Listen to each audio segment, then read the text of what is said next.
What's good, Life and Poetry fam, and welcome back to the journey to book number 2 with your boy, your host, one and only, MarcusT, this guy. Life and Poetry family, if you guys saw the first video, if you saw the first 2 videos, which was the introduction to this series, as well as the part 1 to this journey here of how it started, guys, you know that we're going to push these videos back to back. Notice that the intro was not there as typical, because I'm gonna get it out the way, right? This is just a to be continued part to the first series, guys. But nonetheless, we're gonna get it done. But as I said before, so if you don't know, either way, if you don't know what this is here, guys, this is the journey to book number 2. In this series here, I'm going to be going through my journey to how I got to the final product of my second published book, Intimacy, Poetic Expressions, a book of poetry. As I go through the series, guys, I'm going to talk about a lot of things. Like I said, we talk about how we got started, right? And this part 2, we're going to talk about the Sike Out. Part 3, part 4, and part 5 will come in succession right after this video here. So if you see me wearing the same clothes, I'm recording the same day, same video. We just chopped the video up a little bit, so it's not as long. I'm going to break it down in pieces for you guys. So we're going to jump right in, guys. Part 2, the Sike Out.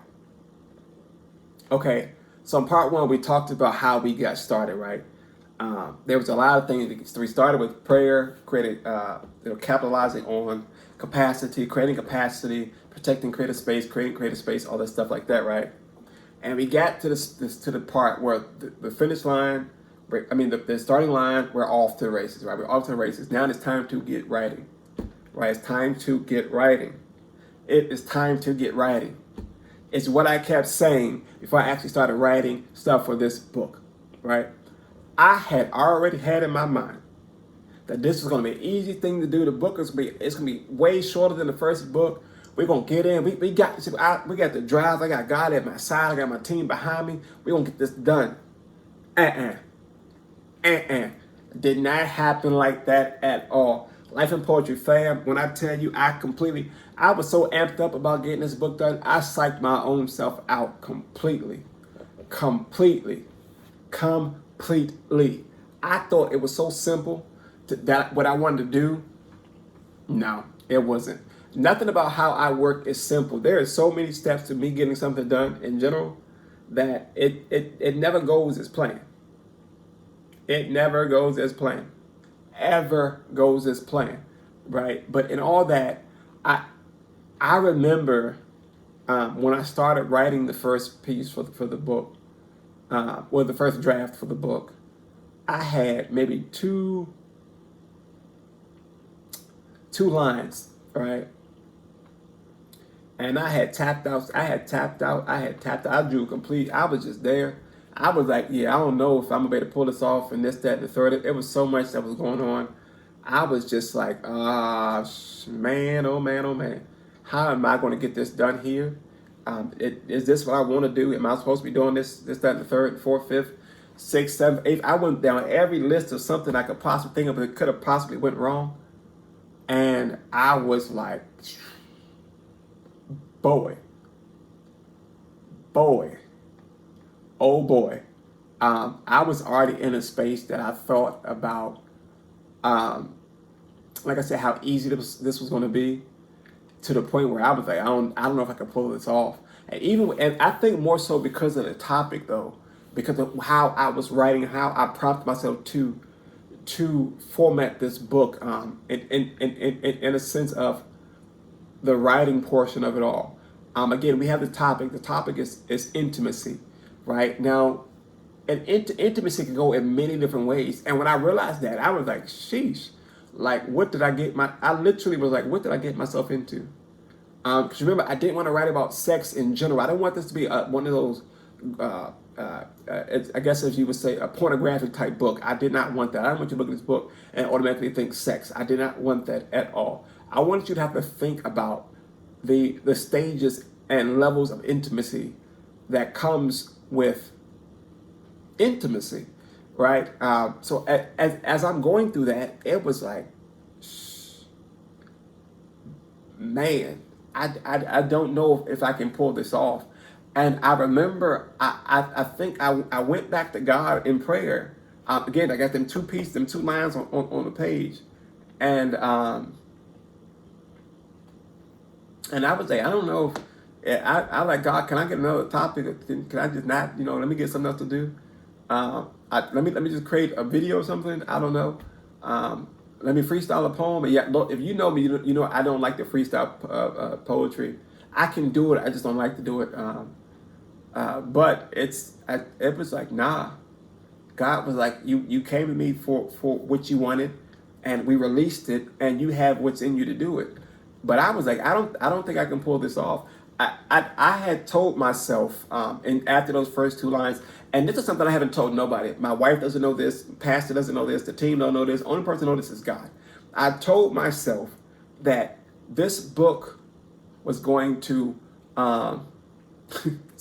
this was going to end my writing career, because I didn't know, and I've said this before. I said this in the first book too, because I get in a space sometimes, I guess, of second guessing everything I do, because it has to be perfect. It has to sit perfect. It has to flow perfect. Mind you, I am only working on the draft. This isn't even a final piece. I'm only working on putting together the draft of the first poem. I don't even have a whole stanza complete yet. It's just the first two sentences in the poem. And I was like, I don't know. I don't know. I had literally worked myself up so bad that I was ready to call it quits and throw in the towel. But it was weird, because at the same time I was still getting thoughts about writing. So I would write them in my notes, like in the Apple has the iCloud notes thing. So I was writing it in that, like Apple Notes, whatever it's called. And I was writing snippets in there, and didn't even realize what I was doing. But that's at the same time psyching myself out, right? I was writing pieces of the poems that was going to come to fruition in those notes. They were just scattered. But because I was already here, that it had broke down so bad that I was like, yeah, I'm going to stick with these two lines for a little bit here. And in that, I ended up pushing my deadlines back to when I wanted to get stuff done. This book could have been out at the end of last year. It could have been out at the end of last year. But I was psyching myself out. And in psyching myself out, it caused a lot of delay in the writing process. It was a lot. It was a lot. So I say that to say this, guys. When you are creative, right? When you are creative, it's okay to not be perfect, right? Especially in your beginning stages. It's fine. It's fine to make 17 drafts and scrap 14 of them and take the next X amount and piece them together to make a good solid piece. It's fine to do so. It is a-okay. But I encourage you guys to, that when you get in the space of overwhelming yourself and putting so much on your plate, and just get into that space of where your anxiety hits you and you almost at that level of Sike Out, take a step back, take a deep breath in, and then let it out, and then slowly walk forward. Slowly walk forward. And that's how I got out of the Sike Out phase. I did that there, but I really was like, bruh, this is not for me. I do not know when it's going to happen. but I will say that the Sike Out phase for me, it happens whatever I do, whether it's creating videos for you guys, general content, whether it's me writing a book, whether me creating content for Instagram, for anything. Even when as being a minister, even when I was called to deliver a word, the Sike Out phase has always been there for me, because I get to that space of being, I allow myself to be overwhelmed with the assignment that's at hand, and it's fine. It happens to the best of us. If it doesn't happen to you, I applaud you for that. But for those who it happens to, it's okay. You are not alone. And again, just take that step back, take that breath in, and let it out, and move on to accomplishing your assignment, right? And for me, after a Sike Out phase, it was time to write. It was time to write. And in that writing process, it came with a lot of things. Oh, it came with a lot of things. It came with writer's block, what I needed, and all these other things that was coming about. And I was like, it was so much stuff, guys.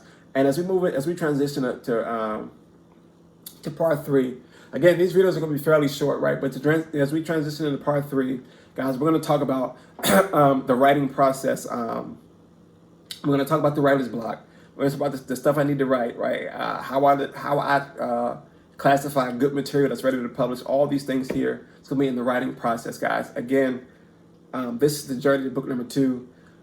If you watched the first video, thank you guys so much. If you watched the intro to the journey, thank you so much. If you've already liked these videos, thank you so much. If you subscribe to the channel, thank you so much. If you left a comment down below, let me know what you guys think. What's your writing process? And if you've ever psyched yourself out, thank you so much for being a part of this with me, guys. But like I said, we're gonna transition right into the third part of the journey, which is the writing process, guys. Stay tuned for that.